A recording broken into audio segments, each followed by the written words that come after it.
Que penses-tu de tout ce qui est cosmétique en Afrique? C'est-à-dire, est-ce que pour toi c'est un secteur porteur? Parce qu'il y a, ça c'est pas Paula Mathias qui dit qu'il y a pas mal de jeunes Africains qui sont peut-être à l'étranger, notamment en France, qui font leurs études ici et qui veulent venir lancer leur marque de cosmétique en Afrique.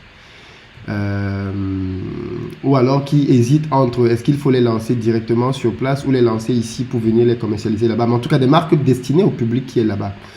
Euh, D'accord. donc, avec le concept de patriotisme économique dont tu as parlé, c'est compliqué quand on est étudiant de tout abandonner si pour venir lancer un produit sur place là-bas.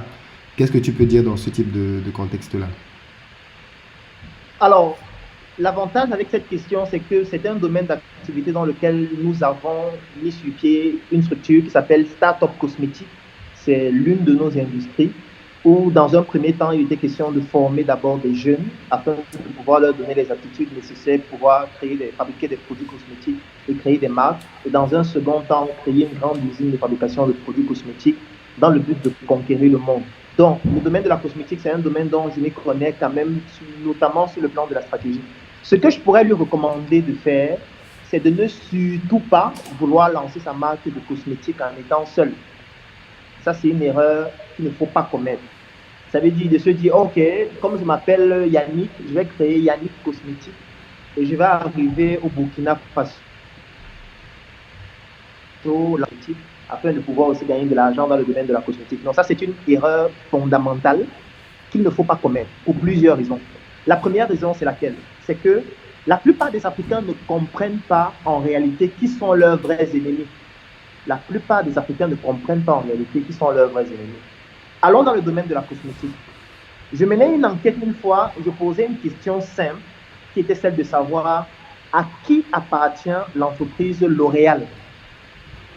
Et plus de 90% des personnes qui répondaient me disaient ça appartient aux Français, ça appartient à Liliane Bettencourt, ça appartient aux Français, ça appartient aux Français. Mais c'est une connerie, c'est une absurdité. Parce que si vous concevez l'environnement entrepreneurial comme ça, vous allez vous tromper d'ennemi et vous allez croire que vous êtes en train d'avoir pour ennemi quelqu'un, mais en réalité, ce n'est pas lui votre ennemi. Votre ennemi, c'est tout le monde.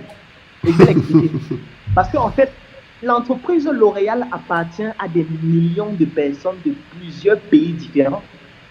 Ça veut dire qu'il y a des Russes qui sont actionnaires à L'Oréal, il y a des Américains actionnaires à L'Oréal, il y a des Chinois actionnaires à L'Oréal, il y a des Français, il y a des Britanniques, il y a des Africains même qui sont actionnaires à L'Oréal. Ça veut dire que quand tu vas dans un supermarché, tu rencontres un produit L'Oréal, en fait, tu es en train de rencontrer un produit dont des millions de personnes se sont mises ensemble et ont mis leur argent, leurs moyens intellectuels, leur logistique, leur réseau pour pouvoir mettre sur pied ce produit-là que tu es en train de voir en rayon. Et toi, tu veux concurrencer ce produit en étant un Yannick Cosmétique. En fait, c'est une inconsistance qui ne peut pas fonctionner sur le plan stratégique. Nous, les Africains, il faut qu'on apprenne à faire les projets ensemble. Tant qu'on n'aura pas compris ça, on ne va jamais s'en sortir, surtout sur le plan industriel. Ça ne peut pas, on ne peut pas réussir en étant seul. Tes concurrents sont en millions mis ensemble pour faire un seul produit. Je prends un deuxième exemple qui a défrayé la chronique dernièrement en 2019. C'était avec un téléphone de Apple qui s'appelle l'iPhone XS. En fait, il y a une statistique qui est sortie qui a étonné tout le monde, c'est que 80% des composants de ce téléphone sont fabriqués par l'entreprise Samsung, y Oui, compris l'écran. C'est-à-dire, même l'écran de ce téléphone, c'est Samsung qui le fabrique. Ça veut dire quoi? Ça veut dire que quand on achète en fait un iPhone, Samsung gagne de l'argent. Il y a beaucoup de gens qui ne comprennent pas ça. Il y a des gens qui croient que Apple et Samsung, c'est les concurrents, ils sont en train de mener une guerre fatale et tout, mais ils ne comprennent pas que c'est stratégique, que c'est marketing. Parce qu'en marketing, il faut toujours qu'il y ait deux camps ou plusieurs camps, parce que ça permet d'alimenter et ça permet de faire en sorte qu'on parle des produits et ça fait que les ventes augmentent. Donc, toi, tu vas venir dire que tu vas créer Yannick Téléphone et tu vas être concurrent de Apple, concurrent de Samsung, mais en fait, tu ne peux pas faire long feu. Peut-être ton marché sera de 0,0002% et tu ne seras jamais rien parce que tu veux faire les choses seul. Même si tu as beaucoup d'argent, tu ne peux pas réaliser des choses importantes en restant seul. C'est impossible. Donc, ce que je peux lui recommander de faire, un, c'est de ne pas se lancer seul. Deux, de ne pas revenir définitivement dans son pays en abandonnant toute son histoire en Occident. Parce que si vous avez fait 5 ans, 10 ans, 20 ans dans un pays en Occident, c'est une formidable opportunité pour créer un pont entre l'Occident et le pays africain ou les pays africains dans lesquels vous allez vous installer, de telle sorte que les produits que vous êtes en train de faire puissent se vendre à la fois en Afrique, en Occident et partout dans le monde. Parce que l'objectif d'un entrepreneur véritable, c'est de conquérir le monde. Ce n'est pas de conquérir un pays ou de conquérir un quartier ou de conquérir un seul continent. Ça, c'est la deuxième chose. La troisième chose, c'est de faire, ça peut être bizarre de le dire comme ça, mais je vais quand même dire, de l'espionnage industriel. Je suis désolé, mais je suis obligé de le dire. Je ne vais pas en dire plus. C'est très important. On en a parlé hier en plus dans notre émission. Oui, parce que ce qu'il faut savoir, c'est quoi? C'est que il n'y a aucun pays au monde qui ne fait pas de l'espionnage industriel. Aucun pays ne le fait pas. Tous les pays font de l'espionnage industriel. Pourquoi?